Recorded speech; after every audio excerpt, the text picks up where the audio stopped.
বৃষ্টি তো থামবে বলে মনে হচ্ছে না জবা। হ্যাঁ, মুষলধারে তো পড়েই যাচ্ছে। কি হবে বলো তো? 3 দিন ধরে কাজে বের হতে পারছি না। টাকা পয়সা যা ছিল তা তো সব ফুরিয়ে এসেছে। ঘরে আনাজপাতিও তো বাড়ন্ত। অত চিন্তা করো না, প্রতি বছর বর্ষাতেই তো এমনটা হয়। দেখো, সব ঠিক হয়ে যাবে। আর ঠিক হবে। এত পরিশ্রম করছি, তবুও তো সুখের দিন ভাগ্যে জোটে না। আচ্ছা, এত দুঃখ কষ্টের মধ্যেও তুমি কি করে মাথা ঠান্ডা রাখো বলো তো? আমার তো দুশ্চিন্তায় রাতে ঘুমই আসে না। অভাব অনটন তো নিত্য সঙ্গী, তাই দুশ্চিন্তা না করে লড়াই করে যাওয়াটাই তো জরুরি। আচ্ছা, তুমি একবার জমিদার মশাইয়ের কাছে যাও। গত বছর তো তিনি নদী বাঁধের কাজ দিয়েছিলেন, যদি এবারও দেন। হ্যাঁ, তাই তো। বাঁধ মেরামতের কাজ পেলে মাসখানিকের কাজের বন্দোবস্ত হয়ে যাবে। না, বৃষ্টিটা থেমেছে, আর দেরি করব না, এক্ষুনি যাই।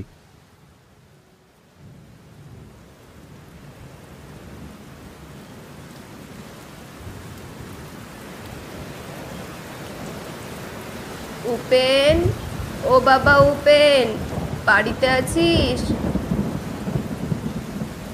ও পিসিমা, আপনি এখন হঠাৎ বৃষ্টির মধ্যে?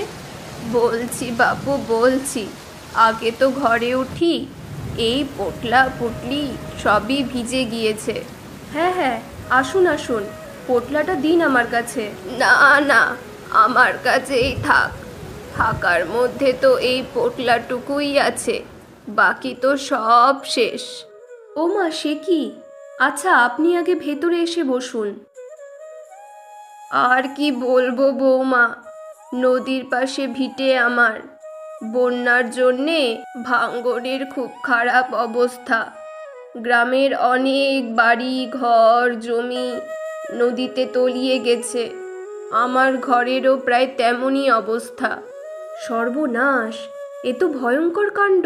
হ্যাঁ বৌমা, কাল রাতে কি ভয়ঙ্কর নদীর স্রোত, ঘর তো আমার প্রায় ভেঙেই পড়েছে। ওই পুলিশ বাবুরা ঘর ছেড়ে দিতে বললে, তাই তোমাদের এখানে চলে এলুম। তা ভালোই করেছেন পিসিমা, এই ঝড়বাদলে আপনাকে আর কোথাও যেতে হবে না, এখানেই থাকুন। হ্যাঁ বাপু, তা উপেন কোথায়? দেখছি না যে। বাড়িতেই ছিল, এই কিছুক্ষণ আগেই বের হলো। ও আচ্ছা, তবে ওকে দিয়ে অনেক কাজ আছে আমার। তা আসুক ফিরে, আপনি ঘরে এসে বসুন, আমি চা নিয়ে আসছি। আচ্ছা।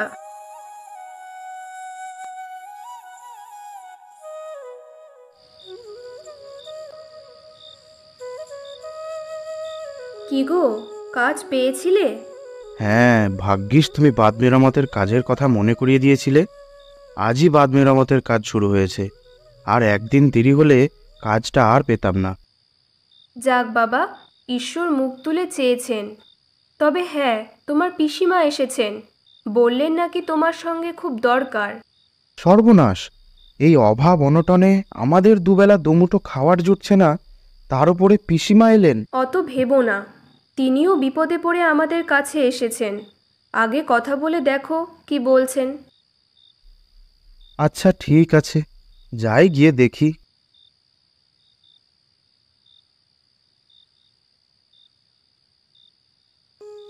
কেমন আছো পিসি? সর্বনাশ হয়েছে বাবা উপেন, আমার ঘরবাড়ি বেশিরভাগ নদীতে তলিয়ে গিয়েছে। তোর এই পিসি এখন পথের ভিখেরি। এমন বলছো কেন পিসি? আমরা তো আছি। সব জানি রে বাবা, সব জানি, তোদেরও হাড়ির হাল। কিন্তু কি করব বল, তোরা ছাড়া যে আমার তিন কুলে আর কেউ নেই। চিন্তা করো না পিসিমা, তুমি এখন থেকে আমাদের কাছেই থাকো। বড় ভালো মেয়ে তুমি, কিন্তু বাবা উপেন, জিনিসপত্র তো আমার আর কিছুই নেই, সবই তলিয়ে গেছে। তবে হ্যাঁ, ঘরের যে পাশটা অবশিষ্ট রয়েছে সে পাশে খাটের তলে একটা চন্দন কাঠের বাক্স রয়েছে, ওটা যে করেই হোক তোকে আমার জন্য উদ্ধার করে আনতেই হবে। সে কি পিসিমা, ভাঙ্গা বাড়ি তো যে কোনো সময় ভেঙে পড়বে নদীতে, সেখানে যাওয়া মহা বিপদ। তা তো জানি বৌমা, কিন্তু ওই বাক্সে মহা মূল্যবান জিনিস রয়েছে, সেটা না পেলে যে আমি বুক ফেটে মরেই যাব। আচ্ছা, আমি যাচ্ছি, দেখি যদি বাক্সটা উদ্ধার করা যায়। না না, সে কি, যদি তোমার কিছু হয়ে যায়? না না, তুমি চিন্তা করো না, কিচ্ছু হবে না, আমি পারবো।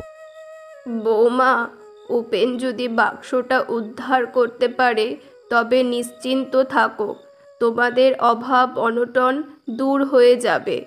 উপেন ব্যবসাটাও শুরু করতে পারবে, দেখে নিও। আমার ওসব দরকার নেই, তবে পিসিমা, তোমার জন্যে কাল সকালে বাক্সটা উদ্ধার করতে যাব। বেঁচে থাক বাবা, তুই বেঁচে থাক, তবে খুব সাবধানে। কাল সকালে তুমি যখন যাবে আমাকেও তোমার সঙ্গে নিয়ে যেও, বিপদে একা তোমাকে ছাড়বো না।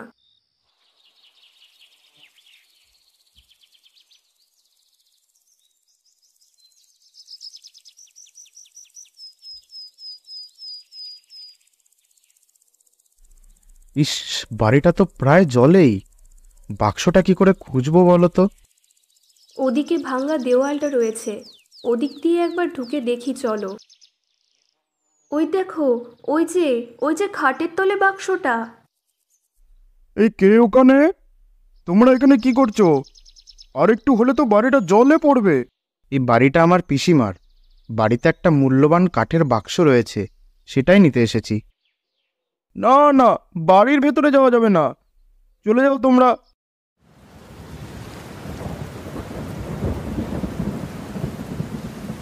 ওগো, এত রাতে আর একা যেও না, বৃষ্টিটা আবার বেড়েছে দেখো, যদি কোনো বিপদ হয়। শেষ চেষ্টা করেই দেখি, পিসিমার শেষ সম্বল। তুমি পিসিমার সাথে থেকো, আমি এক্ষুনি চলে আসবো।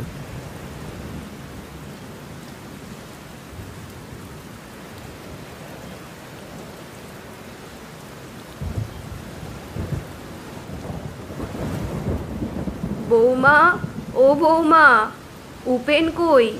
অনেকক্ষণ তো হলো, দেখছি না যে। আপনারই তো বাক্সটা আনতে গিয়েছে পিসিমা, বড় দুশ্চিন্তা হচ্ছে, অনেকক্ষণ আগে বেরিয়েছে, এখনো তো ফিরলো না। দরজা ধাক্কায় কে?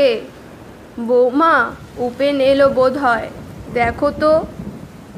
এ বাবা, এক্কেবারে ভিজে গিয়েছো তো, এসো এসো, ঘরে এসো। ঘর পুরো ভেঙে পড়েছে পিসিমা, বাক্সটা ঠিক সময় নিয়ে আসতে পেরেছি, নয়তো ঘর শুদ্ধ জলে পড়তাম। ঘর গেছে যাক, তোরা আছিস তো। আমি এখন থেকে এখানেই থাকবো রে বাকি জীবনটা। আর এই বাক্স এনে দিয়েছিস, এবার আমার মরেও শান্তি। কি আছে পিসিমা এই বাক্সে? এতে অনেক মূল্যবান জিনিস রয়েছে রে উপেন, অনেক মূল্যবান। এই দেখ।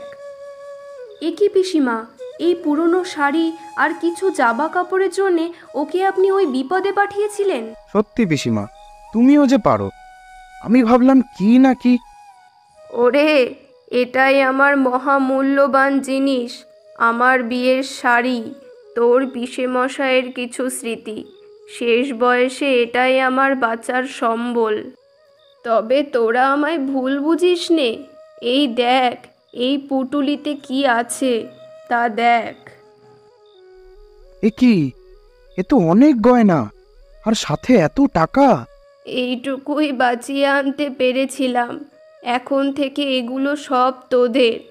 তোরা আমার এত উপকার করলি, তাই আমার উপহার হিসেবে এগুলো সব রাখ।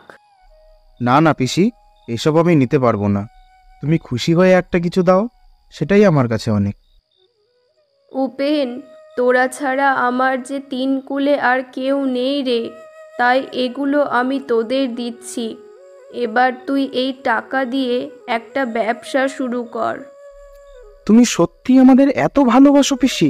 ওরে বোকা ছেলে, কেন বাসবো না, আমি তো তোদের পিসি। ভিডিওটা যদি আপনাদের ভালো লেগে থাকে তাহলে অবশ্যই লাইক করুন। আর এরকম মজাদার ভিডিও দেখার জন্য আমাদের চ্যানেলটি অবশ্যই সাবস্ক্রাইব করুন।